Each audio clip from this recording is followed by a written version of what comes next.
ازيكم؟ معاكم حاجه جديده من قناه انطوني ليه. النهارده معانا شويه فيديوهات طبيعي من التيك توك كالعاده يعني، بس لو لا تعملوا لايك للفيديو، سبسكرايب للقناه، وفعل زر الجرس عشان ما جديد كل اسبوع. يلا بينا نخش في الحلقه. ازيكم يا حلوين؟ دلوقتي هنعمل ريفيو للايفون 17 الابديت الجديد. يلا يا جو، شوف هتقول ايه. انا بعد ما نزلت الابديت فالابديت عمل في البطاريه كده.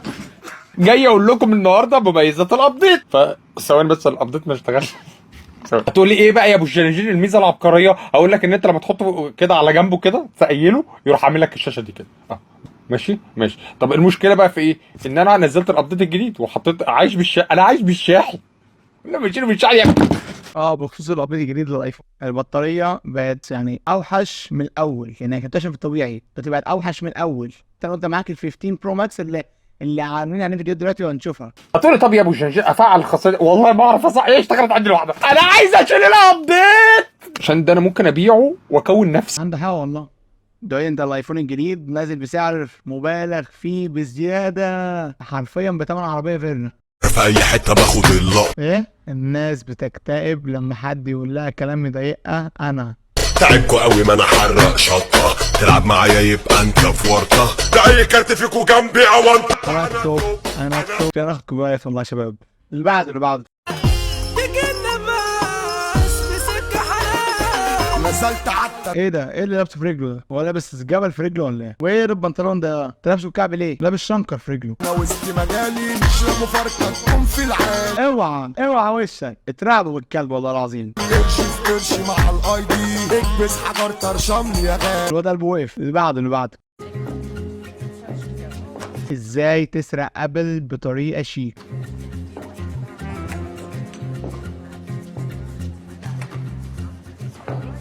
Hi, I'd like to return these. Oh, of course. Do you have your receipt? طب اللي جاي يرجع حاجه مش يجي بالشنطه؟ الموظفه متخلفه للدرجه دي؟ No, but they're unopened. They haven't been touched. I really need your receipt.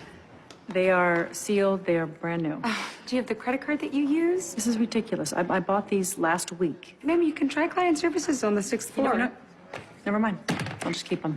Jesus. Can I at least get a bag? Sure. Thank you. لا بجد حركه جامده جدا. بيقولوا لو هو في سجن القناطر البتري بعد الفيديو ده. اللي بعده مش عايزني اطلعك شرم بالمره؟ لا انا ماليش في الدايف. ملوش في الدايفنج. اوه ريلي؟ او سبيك انجلش. اوه وات ذا Yes, اي لايك ات. I like this. I go to school in the morning. واتو ذس. انت فاهم ايه؟ مسخره يا جدعان والله العظيم. ما خدوش فرصه زي بقيه الممثلين دلوقتي، بس هو ستيل جامد. صحيح. الفهمان تعبان الفهمان تعبان والله العظيم. والدنيا للعبيط جنة. والله بيقول كلام حكم عم باسم سمره. اديهم يا عمهم على اطلاع عمهم. ما تيجي اقول لك اسعار سلسله الايفون 15 وكمان مساحه التخزين بتاعتها. حلو جدا اهو سعر الايفون والمساحات عارفينها. اتفضل قول الاسعار بقى عامله ازاي. اول حاجه عندك الايفون 15 العادي وال15 بلس بيجوا بثلاث نسخ 128 256 واقصى حاجه 512 بس. طيب بالنسبه للايفون 15 بيجي من اول $800 ل $1100. ده السعر الرسمي، يعني لو حسبناها هتلاقي $800 تقريبا في سكه ال 40,000 45,000 حاجه زي كده. انا ما حسبتهاش، انا بخمن تخمين تقريبي. بالك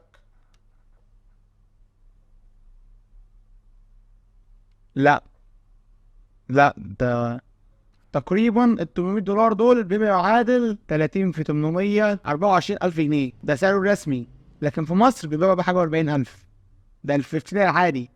خش بقى على البرو والبرو ماكس شوف الاسعار. اما بقى بالنسبه لاسعار النسخ البرو فعندك البرو والبرو ماكس بيجوا باربع ساعات تخزين من اول 128 256 512 لحد 1 تيرا. ال 15 برو وال 15 برو ماكس بيوصلوا لغايه 1 تيرا. طيب اسعارهم ايه؟ النسخ البرو ارخص $200 من النسخ البرو ماكس. البرو عامه ارخص من البرو ماكس ب $200.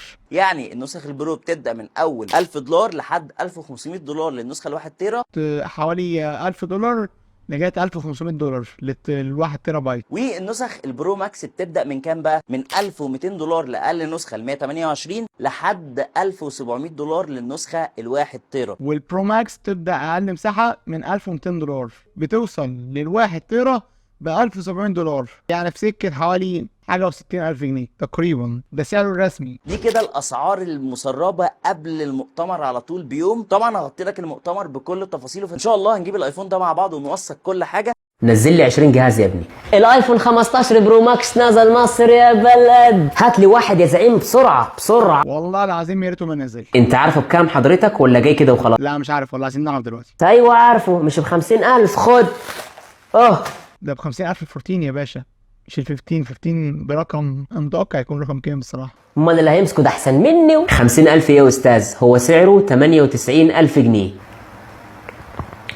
كام؟ الراجل قلبه وقف. بقول لك 98,000 جنيه. قلت لي انت يعني انت عايز كد دول مرتين. صح بالظبط، عشان في الاخر نمسك تليفون بالظبط كده. طب وعلى كده من وجهة نظرك انت، يعني لو جبت التليفون دي ناس هيرنوا عليا ليه؟ طب وعلى كده تعرف في كام واحد هيشتري الايفون برضه مهما كان سعره؟ تعال اوريكم. بيقول لك مين المجنون اللي هيشتري الايفون 15 الجديد؟ قابل يا معلم، قابل. شايف رقم قد ايه؟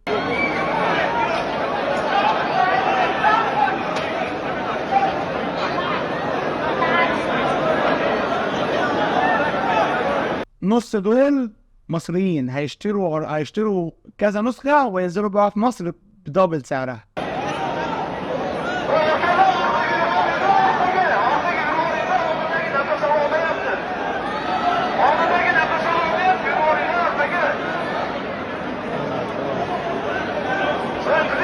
تعال نخش حاجة معلش عشان الواحد قلبه هيقف. على ابو كليلة.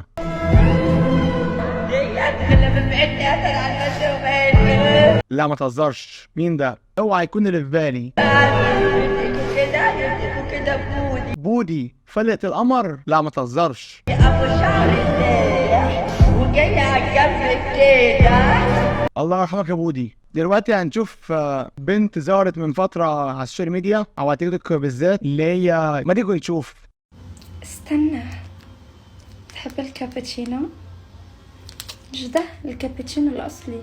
فاكرين البت دي كانت ايه محتواها؟ هو ده محتواها. جت بقالها شهر ولا شهرين بقت تنزل حاجات عجيبة. هنشوف عينة من بعض الحاجات الغريبة والعجيبة اللي بدأت تنزلها. أول عينة: ضرب عليكم مليطة، يسمعوا سيرتي بيتعفرطوا، يشوفوني بيتنططوا، تعالوا سكة بلاش تكرتوا، واحد فيكم شطفوا. البنت اتشقلبت 1080 درجة، مش 180، 1080 درجة. تاني عينة: مع مين هتيجوا يا ابني انتوا زيرو، في فرق في القدرات، السيرة أطول من المسيرة، بالله عليكوا خفوا غيرة، معرفش ليه أنا في دماغكوا وبسبب ليه عايشين في حيرة. الصراحة البنت قمر مش هنكذب، ولكن محتواها كان في حتة وبقى في حتة تانية خالص. قامت بقى طلعت بفيديو.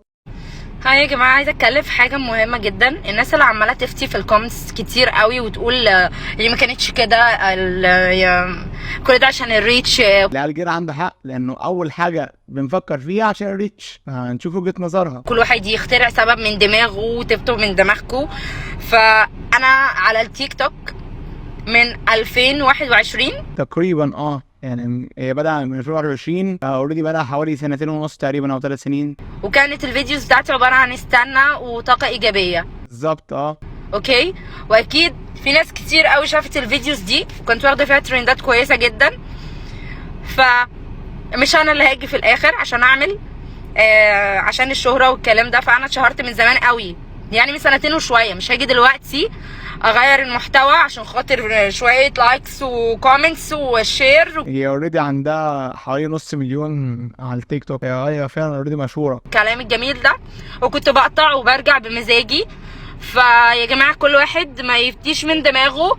ماشي، الكلام جميل، كلام جميل، ولكن برضه ما جاوبتنيش انت ليه غيرت المحتوى برضه. حريتي، بس لازم تدينا سبب. اي حد مؤثر على السوشيال ميديا لازم يدينا سبب لتغيير محتواه. انت عندك 500,000 متابع، فاوريدي ما ينفعش غير محتوى بمزاجك، لازم تقول لنا غيرتيه ليه او ايه عرفك من المحتوى الجديد. ومحدش عارف حياه حد ماشيه ازاي. بس كده، شكرا. بس عموما كده يكون الفيديو بتاعنا خلص. يا ريت لو وصلت معايا اخر الفيديو تعمل لايك، سبسكرايب للقناه، وفعل زر الجرس عشان ما تفوتش كل اسبوع. يلا نشوفكم في الفيديو الجاي. سلام.